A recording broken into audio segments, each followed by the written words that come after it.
y'all, Tap here, and welcome back to the channel. If you're new, thank you so much for stopping by to hang out with me on today. Happy Saturday, guys. I hope that all of you are doing well. It is 9 o'clock, you guys, and so we are gonna go ahead and jump into this video. So welcome back to All Gas, No Brakes, the series. This is part 2. In this video, I'm gonna be showing you some things on what you can use to cook your foods with in case you lose power or if you have to evacuate your home. Today, I will not be cooking anything. I'm just gonna show you these items, but I do have several videos that I have done that I've used these items on, and I will link all of those in the description box below so that way you will know how to use them. I will be cooking on these, probably not the next video, but the video after next, we'll be doing a little cooking. But I wanted to break these videos up. A few days ago, I did do a video on showing you some things that I prepare for my family when it comes to non-perishables, dried beans, and a couple of others. So if you've been with me for a while, you know how we do things over here. But like I said in the video a few days ago, I have gained quite a few of subscribers, new subscribers, and so just in case they haven't been able to check out any of my older videos, which has been almost a year old, I wanted to go ahead and try to revisit some of these videos because I think it's so important, you guys, for to get the word out, for people to start preparing. And so because things are getting worse by the day, I was at work on yesterday thinking about today's video, and so what I have decided to do was to break these videos up. So a few days ago, I jump started my new subscribers that haven't started preparing on some things that they can get for their families. Now just keep in mind, guys, that everybody's pantry is not gonna look the same, and so you make sure you get the things that you and your family enjoy. So I was thinking, okay, so we've gotten started with preparing our foods, but we have to have a way to cook those foods. And so that is what this video is all about today. I am going to be showing you the camp stove and the camp oven that I purchased off of Amazon. And so, and I will link those in the description box below so that way if you were able or wanted to go ahead and purchase these things to have on hand, that you guys could go ahead and purchase those. They were fairly cheap. And I'm not sure if they've increased the price just yet. So I'm gonna go ahead and flip my camera around, you guys, and we'll go ahead and get started. And also to let you know, my microphones, they are out for delivery, so I should be receiving those today. I hope they work well. I bought a different kind, so we'll see. We'll see. So let's go ahead and get started. All right, y'all, so I'm gonna go ahead and start with the stove first. When you receive this, it comes in a nice case like this. And so I'm gonna go ahead and get this opened up. So this is what it looks like, guys. This case is really thick, and I haven't had any problems with this case or with this stove since I purchased it. As a matter of fact, I'm thinking about purchasing one more just to keep on hand. But this is what it's looking like. So I'm gonna go ahead and take this out of the case so we can get started.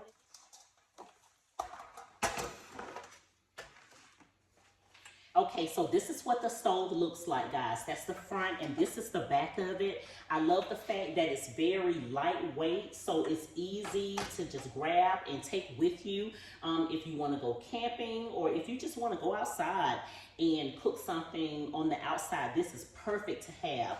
This is the can of butane fuel that you have to use to go into this stove. And I'll definitely show you guys how to put this in, and we'll get this turned on too so you can see how it works. Also, let me just stress the fact that you do need a carbon monoxide detector in your home so that way, you know, you can stay safe. And also crack a couple of windows in the room that you're using this in so that way you can have that air circulating. So I'm gonna go ahead and get started with putting this butane fuel in here. Let's go ahead and put this butane fuel in here. There's a little lever right here, guys. If you can see that, I'm gonna raise this up. There is a little notch right here that you're gonna have to put this little lever in between in order to lock this into place. So what I'm gonna do is raise this up, and I'm gonna go ahead and put my canister in here. And then we're gonna make sure that that lever is in between that notch. And I'm gonna close this up. And then right here in the front, we are going to take this lever and we're gonna lock that butane canister into place, and you'll hear a click. So now where I'm gonna turn the stove on, and I'm gonna turn it all the way around to max and keep turning until you hear it click, guys, okay? So here we go. All right, you heard that click, and so once you hear that click, your stove should come on, okay? So there's your flame, and depending on what you're cooking, you can adjust your flame however you need, however high or low that you need it.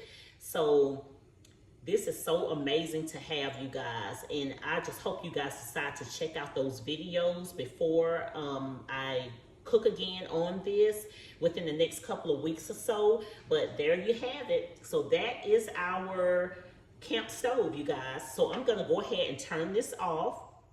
And then so make sure when you are done using this, make sure, guys, that you take your canister out, because you don't want to damage your stove, or you don't want to cause any carbon monoxide poisoning. So we're just gonna raise this lever up, open this up, and then we're just gonna take the canister out of there. We're gonna lift up this little lever here.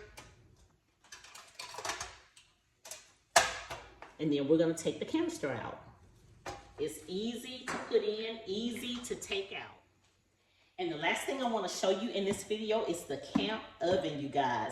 So this is the box that it comes in. Now, I've had both of these for a while, the stove and the oven. So if you were to order these and the case looks different for the stove and this box looks different, it's all still the same, okay? So this is what it looks like, and I'm gonna go ahead and open this box up. And this is what it looks like, guys, okay? All right, so I'm gonna get this taken out. And this is not heavy either. Although it's metal, it's not heavy. And if you decide to get this oven, guys, please be careful, because this is metal. When you have to open this or close this or whatever, make sure you have something protective on your hands, so that way you won't burn yourself. But this is what it looks like, and it comes with a rack.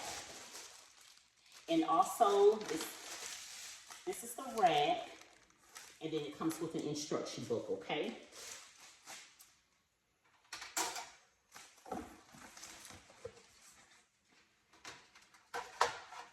All right, so we're gonna go ahead and get this opened up, and I'm gonna try to see if I can face it towards you guys so that way you can see this. So we are gonna open this latch here in the front that locks it closed, and then also in the back, there's a latch at the top that closes. So I'm gonna go ahead and open these right here, and then that's gonna open up the oven, okay? So right here in the top, you're gonna pull this piece right here down. The top part is here where you have your handle, guys. So we're gonna pull this part up. So I'm pushing the bottom part down first. This is what it looks like when you push it down. So on each side, at the top and bottom, there are little slits right here. So on the bottom part, we are going to take, I hope you guys can see that. We're gonna lock this into place, guys. Okay, we're gonna slide those two little pieces right there into those slits, and we're gonna lock it into place at the bottom right here. So the bottom part is locked into place. So now we're gonna take the handle and we're gonna pull the top part. Take the handle and pull the top part up, and we're gonna make sure that all four latches on the top, on both sides, that we latch that together. See, as you can see there, that they're both latched, and then you're gonna make sure that it's latched on the other side, and then this top part in the back here, we're gonna lock that into place. This is locking the top part into place, guys. All right. Okay, so we have it all set up. And then you have your heat indicator here. Then you have your knob, of course, where you open and close. So we're gonna go ahead and open this up and put the rack in, guys. So we're gonna turn this to the side. There are 3 levels, one at the bottom, the middle, and at the top, but we're gonna go ahead and put this at the bottom, okay? All right, so we're gonna turn this to the side, and we're gonna get the rack in. So we got this locked into place. For some reason, it looks crooked, but when I look at it, when I turn it and look at it, it's not crooked, guys. So I'm not sure why it looks like that on camera, but it is locked and secure in place here. So what I'm gonna do is just grab one of my pans and I'm just gonna put it in here. Now you can't put a large pan in here, guys. That's the mistake that I made in the beginning. I had a large cupcake pan and tried to get it in here, but you have to have a small cupcake pan if you wanna make cupcakes or even if you wanna bake cakes, okay? Let's go ahead and just place a pan in here. Now this is my meatloaf dish, guys. So you can definitely get that in here and able to close it up. And then also, this is just a little small cake pan that I have. You can definitely get that in here. Now, I think this might be a 6-inch, but the 9-inch, you won't be able to get in there. It'll be way too wide, okay? So make sure you keep that in mind if you decide to get this and cook with it, okay? So this is a large cupcake pan, and I'm just gonna demonstrate this for you guys. See what I mean? It's hanging off of the rack of the oven, so you can't even close it up. So that's too large. So you're gonna have to use a smaller cupcake pan if you're gonna do like cornbread muffins or some stuff like that. And of course, you can't turn it to the side because it's too wide to get in there. Okay. So we're gonna close this. And how I bake in this, I just take my stove, and of course you'll have your flame on, and then you just I set my oven on top like this, and then I just take a look. I watch the heat indicator, and whatever temperature I need to cook it on, once it reaches that temperature, then I open up my oven and go ahead and put whatever it is that I'm cooking in there.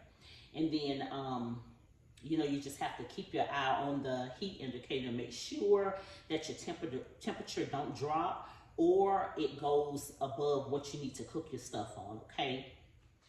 All right, ladies and gents, so that's gonna do it for this video. I hope that it was helpful to you. I really love these 2 items. And like I said, I'm gonna link those videos in the description box below so that way you can check them out to see what all I have made. And also I'll pop up some pictures over here or over here that you can take a look at as proof that this stove and this oven do work, guys. Yeah, if you're new to the channel and you like what you saw and you want to see more, we are going to be doing part 3 on next weekend. So I'm going to make this a weekly series. So part 3 of All Gas, No Brakes is coming on next weekend. I do have an idea of what I want to do. That may change, so I don't want to mention it to you guys now. So yeah, so I want to keep my word and do these on a weekly basis. Like I said in the last video, I'm not sure how many parts of this series that I am going to be doing, but just look for a weekly video on All Gas, No Brakes. And we're going to have fun with this, guys. Not only is it helpful, but it's something fun to learn new things, So, yeah, if you don't mind, give your girl a thumbs up so YouTube can push this video out into the algorithm. And also leave me a comment. If you got any questions for me, hey, let it rip in the comment section. I do answer all of my comments back. You have a blessed remainder of your Saturday. I'm about to change clothes and go out here and lay eyes on my garden to see what's going on out there. Because, it's only so much you can do having 2 days off when you work a 9 to 5 Monday through Friday, guys. So I'm going to go out here and lay eyes on my garden, and then I have some ripping and running to do today. And so yeah, I will see you guys in the next video. So you guys have a good one. Bye, y'all.